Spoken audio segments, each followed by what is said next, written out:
Hello everyone, good morning to all. I am Professor Rashmi Hirlekar and we are learning financial market.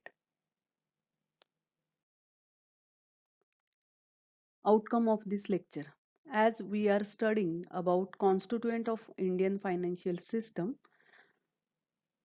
we will discuss about non-banking financial companies and financial market.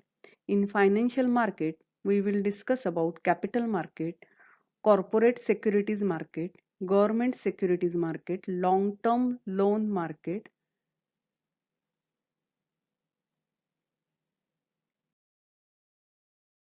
First of all, we will see non-banking financial companies, NBFCs. Yesterday, we have seen what is banking institution. Today, we will discuss about non-banking financial companies.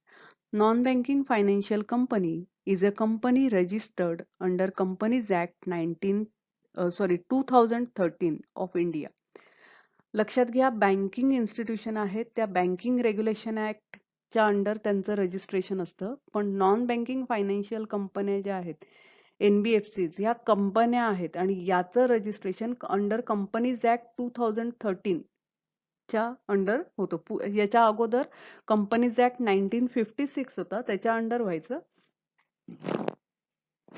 It is engaged in business of loan and advances, acquisition of shares, stock, bonds, hire purchase, insurance business and cheat fund business.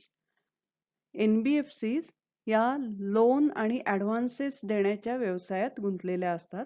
Acquisition of shares घेतात, stock, bonds, hire purchase, insurance business मध्ये सुद्धा असतात आणि तसंच chit fund business मध्ये सुद्धा आहेत. But does not include any institution whose principal business is that of agriculture, industry activity, purchase or sale of any goods. लक्षात घ्या एनबीएफसी फायनान्स प्रोव्हाइड करतात पण ऍग्रिकल्चरला नाही किंवा इंडस्ट्रियल ऍक्टिव्हिटींना सुद्धा नाही किंवा माल खरेदी किंवा विक्री करण्यासाठी फायनान्स एनबीएफसी प्रोव्हाइड करत नाहीत. The working and operation of NBFC are regulated by Reserve Bank of India within framework of RBI Act 1934. लक्षात घ्या या एनबीएफसीचं जे काम आहे ते आरबीआय रिझर्व्ह बँक ऑफ इंडियाच्या ऍक्ट 1934 च्या चॅप्टर 3B च्या रेग्युलेशन नुसार होतं and direction issued by it. RBI याला डायरेक्शन सुद्धा द्यायचं काम करते. Thus, according to Reserve Bank of India Amendment Act 1997, non-banking financial company means a financial institution which is a company. म्हणजे रिझर्व्ह बँक ऑफ इंडियाचा amendment act 1997 म्हणजे दुरुस्ती केलेली आहे 1997 मध्ये आणि त्याच्यानुसार नॉन बँकिंग फायनान्शियल कंपनी म्हणजे financial institution which is a company. बँका या कंपन्या नाही आहेत पण एनबीएफसी ही कंपनी असते. Non banking institution which is a company and which has its principal business the receiving deposit under any scheme or arrangement or any other manner and lending in any other manner.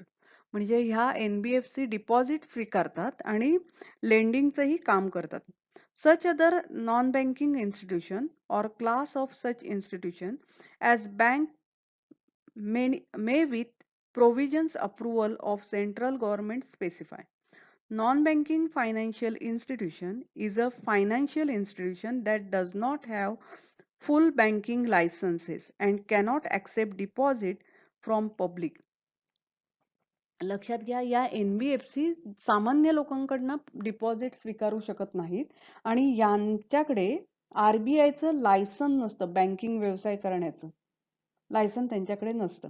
However, NBFCs do facilitate alternative financial services such as investment, both collective and individual, risk pooling, financial consulting, broking, money, transmission, and check cashing. Example of non-banking financial institutions include insurance firm, venture capitalist, currency exchange, some microloan organizations, and pawn shops. NBFCs supplement banks in providing financial services to individual and firm. लक्षात घ्या, जसं bank का financial services provide करतात, तसंच NBFC सुद्धा financial services provide करण्याचं काम करतात लोकांना आणि फर्म्सना सुद्धा. They provide competition for bank in provision of these services, while banks may offer set of financial services as a package deal. NBFC बँकांना NBFC हे एक स्पर्धा आहे. बँका ह्या फायनान्शियल सर्व्हिसेस एक पॅकेज डील म्हणून प्रोव्हाइड करतात. NBFC unbundle these services, tailoring their services to particular group. पण NBFC मात्र या सर्व्हिसेस पर्टिक्युलर ग्रुपलाच प्रोव्हाइड करतात. Additionally, individual NBFC may specialize in particular sector, gaining an information advantage. By this unbundling, targeting, and specializing, NBFC promote competition within financial service industry.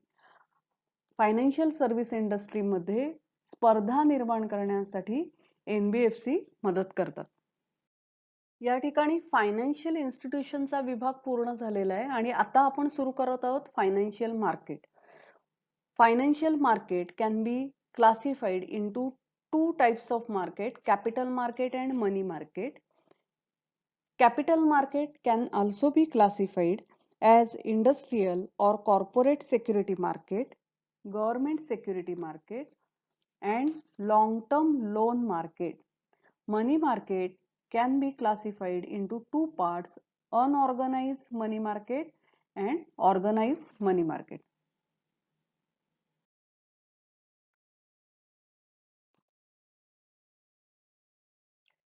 Financial market. The arrangement that provides facilities for buying and selling financial claims and services are known as financial market. इथे financial मार्केटचा अर्थ दिलेला आहे की अशा facility ज्या खरेदी आणि विक्रीसाठी म्हणजे फायनान्शियल क्लेमच्या खरेदी आणि विक्रीसाठी फॅसिलिटी प्रोव्हाइड करतात किंवा त्याच्या सर्व्हिसेस प्रोव्हाइड करतात, त्यालाच फायनान्शियल मार्केट असं म्हणतात. The participant in this market are financial institutions, agent, broker, dealers, borrowers, lenders, savers, and other who are interlinked by law, contract, and communication network of the country. हे सगळे जे आता मी वाचले की एजंट, ब्रोकर, डीलर, बॉरोवर्स हे financial मार्केटचे मधले participants आहेत. Financial market can be classified as primary and secondary market. The primary market deals in new financial claim, therefore it is called new issue market. लक्षात ठेवा, प्रायमरी मार्केट कशाला म्हणतात, तर ज्या ठिकाणी न्यू फायनान्शियल क्लेम अस्तित्वात असतात त्याला प्रायमरी मार्केट असं म्हणतात. याला न्यू इश्यू मार्केट असं सुद्धा म्हणतात. कॅपिटल मार्केटच्या संदर्भात प्रायमरी मार्केट आपण ज्या वेळेला विचार करतो त्याला इनिशियल पब्लिक ऑफर IPOs असं म्हणतात. ते प्रायमरी मार्केट म्हणजे जेव्हा एखादी कंपनी सगळ्यात पहिल्यांदा आपले शेअर्स विक्रीला काढते ती प्रायमरी मार्केटमध्ये काढत असते. On the other hand, secondary market deals in securities already issued और एक्झिस्टिंग सिक्युरिटीज. सेकंडरी मार्केट या ऑलरेडी इश्यूड सिक्युरिटीजचे व्यवहार करतात. म्हणजे जे शेअर्स ऑलरेडी लोकांना विकलेले आहेत त्या शेअर्सचे खरेदी विक्रीचं काम हे सेकंडरी मार्केटमध्ये होतं, म्हणजे स्टॉक एक्सचेंज मध्ये होतं.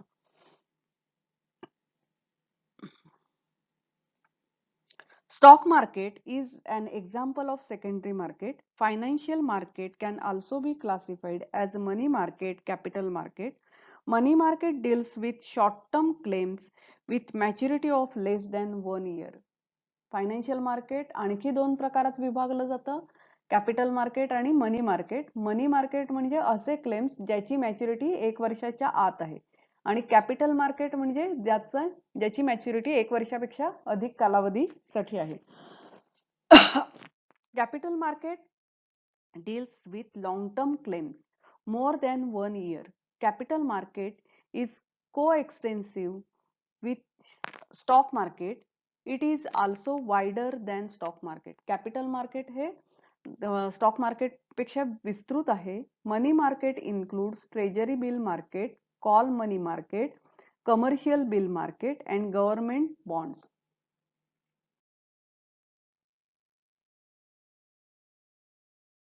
Now, capital market. Capital market is an organized market. It provides long-term finance for business. According to Shri K.S. Capital market refers to the facilities and institutional arrangement for borrowing and lending long-term funds. Capital market is divided into 3 groups.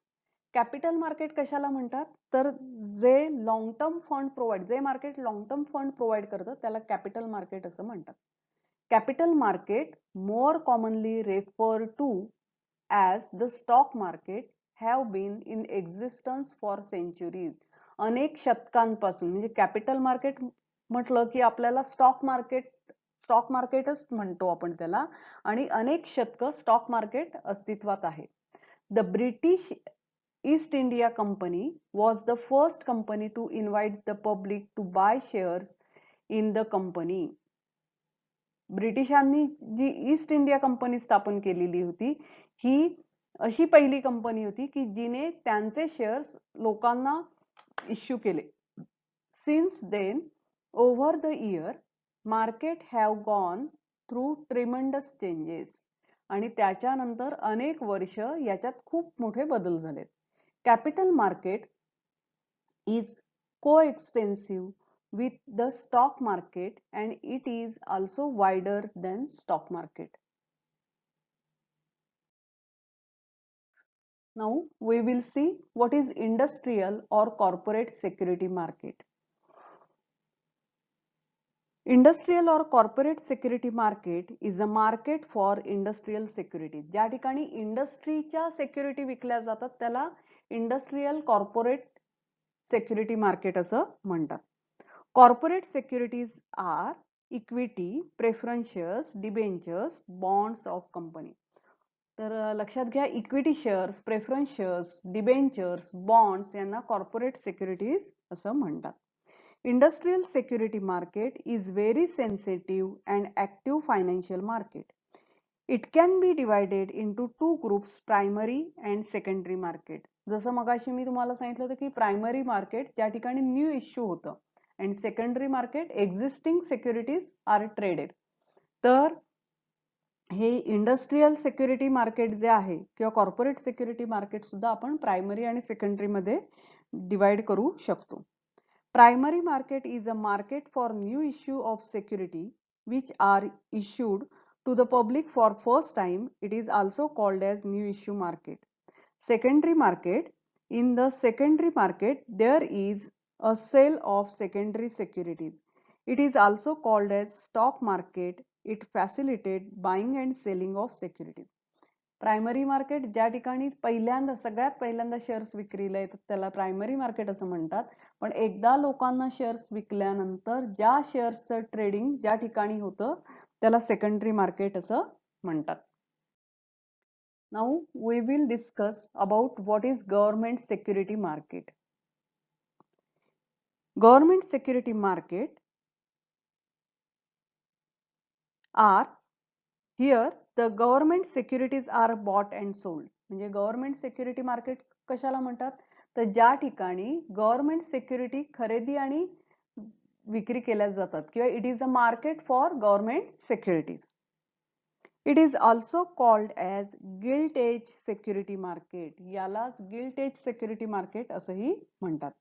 The securities are issued in form of bonds, credit note. The buyers of such securities are banks, insurance companies, provident fund, RBI and individuals. अशा सिक्युरिटीचे खरेदी कोण करतं तर बँका किंवा insurance कंपन्या किंवा reserve bank of India किंवा प्रॉव्हिडंट फंड आणि इंडिव्हिज्युअल सुद्धा अशा सिक्युरिटीज खरेदी करतात. Long term loan market. Banks and financial institutions provide long-term loan to firms for modernization, expansion, diversification of business. लक्षात घ्या, कोणत्याही व्यवसायाला डेव्हलप होण्यासाठी लॉंग टर्म लोनची आवश्यकता असते. तुम्हाला विक्री वाढवायची असेल तर तुम्ही शॉर्ट टर्म लोन घेऊ शकता किंवा माल खरेदी अधिक करायचा असेल तरी शॉर्ट टर्म लोन घेऊन चालतो.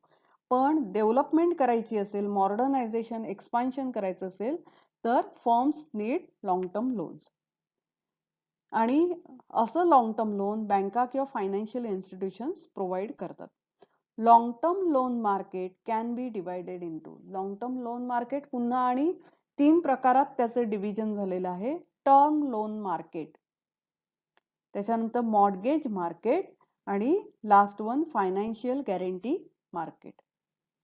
आपण पहिल्यांदा टर्म लोन मार्केट म्हणजे काय पाहणार आहोत.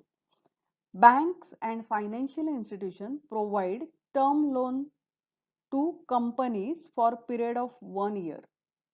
म्हणजे बँका किंवा फायनान्शियल इन्स्टिट्यूशन कंपन्यांना 1 वर्षासाठी टर्म लोन देतात. The financial institution help in recognizing investment opportunities to motivate emerging businessmen. They also give encouragement to modernization.